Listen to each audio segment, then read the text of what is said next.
quarantine with the Brighton punk trio, the Hell Beings. Good evening, guys. How are you? Good evening. Very well, thank you. How are you?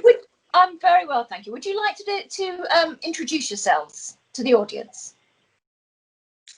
Sure. Would you like to go first? I'm Adam. Hi. Hello. Hello. I'm Moldy Diana's. Moldy Diana. Yeah. Right. Okay. And That'll do, wouldn't it? Yeah. Moldy Donut. we're going to go back to that in a minute. Yeah. And Manraj. Right. Okay. Well, welcome to the three of you. Really good to talk to you. Now, Moldy Diana, I know that this is a reference to something, so I want you to explain what it is. I also know you as Moldy Donut. So, I mean, are you changing your name? What's it be? I quite like Moldy Donuts. Well, I've been moldy everything. Moldy donut, moldy bastard, moldy sports, and then Moldy Diana's. Was just a playful reference to the dead Kennedys. Right. So, like a popular figure in the country, and not so alive, or pretty sordid. But so it's a bit of fun. That's all. It's just meant to be. Yeah, I mean, if you don't mind, I think I'll just call you Moldy. I quite like that. So I think Moldy for this evening. Yeah, that's consistent anyway. Now, it's going to read a little bit of your bio from your social media pages. So people that aren't familiar with you, you're a stripped-down three-piece, void of banks of processors and effects. Sounds like a homemade go-kart powered by a jet engine. Hell Beings proudly displays a blind indifference to fashions and fads.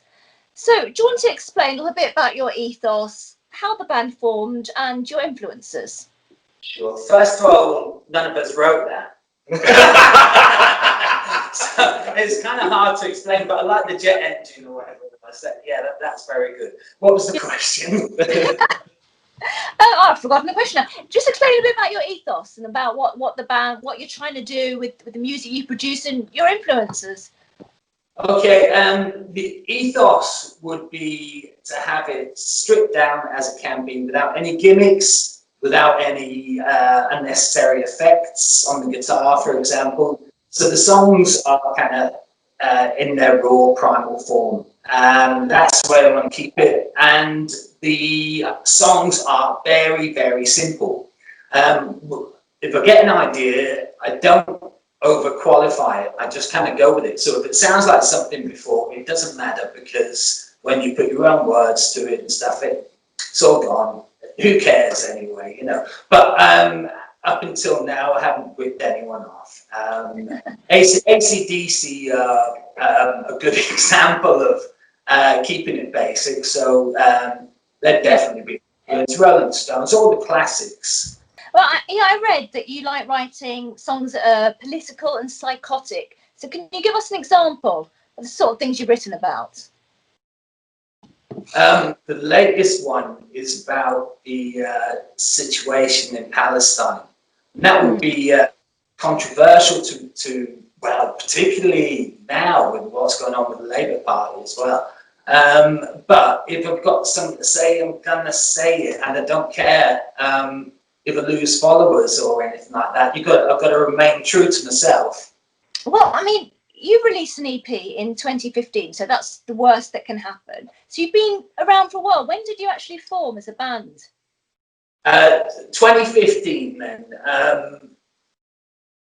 We did that within a week pretty much. I was sending tapes over to a drummer, and then we went in the studio, we hadn't rehearsed, and we knocked that out.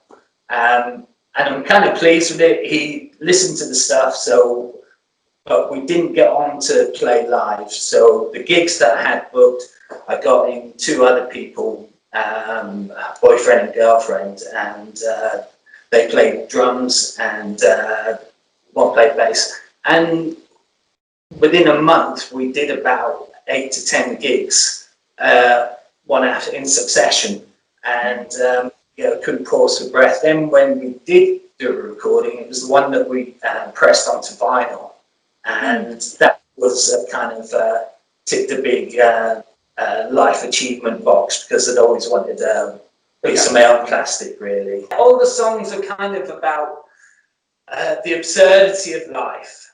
And I used to drink a lot. I haven't drank for 7 years, and a lot of my songs are about the experience, reflection on those times, really.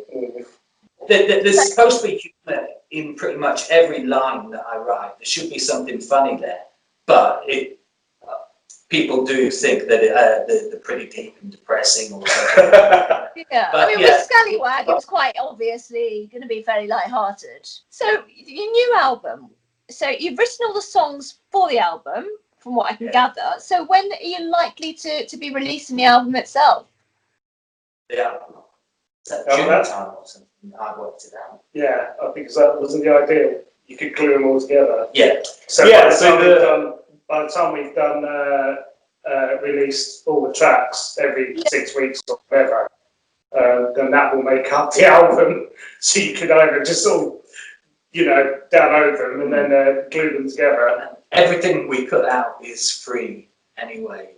Right. Don't pay money. Even though it had merchandise like T-shirts, all sold at cost price, because I see it as anyone wants to hear our stuff, they should have it. It's just spreading the word, and I don't expect them to pay. I should be paying them, really.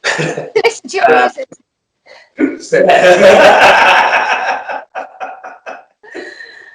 Okay, what have been the highlights so far then on your collective career? So recording the last track. Well, we've all come from different places, haven't we? Yeah.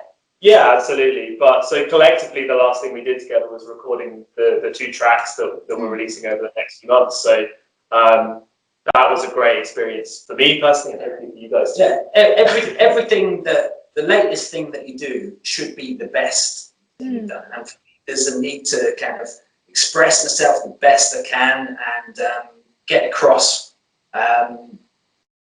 100% of what it is I'm feeling, and I'm getting better and better at expressing myself, and I've got the best people. That's the best. Sorry, I was a bit late to that. Oh dear. So, looking ahead, I should say, to next year, do you have plans? I mean, hopefully the album will go ahead, as you said, once all the songs have been released individually. So, what are your plans for next year? Yeah, so keep polishing the songs, keep recording them, and get them out as quickly as possible, really. Get gigging. Get gigging, yeah. That's the big one, isn't it? It's actually, Once we're allowed to do that again. Actually get out of the studio. Yeah, if we have an entire album out before we can do a gig, then we do. Play as it comes, really. The process that we've got now, where we're constantly writing, constantly recording, allows us to adapt quite quickly to whatever the situation is, which is quite nice. We're not in a situation where we've booked 2 weeks of studio time 4 months in advance, 6 months in advance. So keeping it reactive, really. Yeah. Now, you mentioned that you don't do this for money. You don't put up. Everyone should be able to listen to your music. What does success mean to you? Because for a lot of people, success and earnings go sort of hand in hand. Right. So what does success look like to you? Not doing it for money at all. Doing it for to express myself. I think as soon as you get locked into that rock star stuff, sort of, a dream, so everything being bleak, you've lost it. To be honest, you've lost why you picked up a guitar. The world has changed anyway, isn't it? It's like I said, the format of the album. People still buy vinyl, of course, but downloading an album it's not the same as kind of sitting back and turning the album over and stuff. So that experience is gone. Is it fair to say that success for us is self-expression? Yes. And don't get me wrong, everyone listens to the new track. Go and listen to it, download it, and stream it. It goes on about 2 minutes too long, doesn't it? Because 2.5 minutes long. Yeah.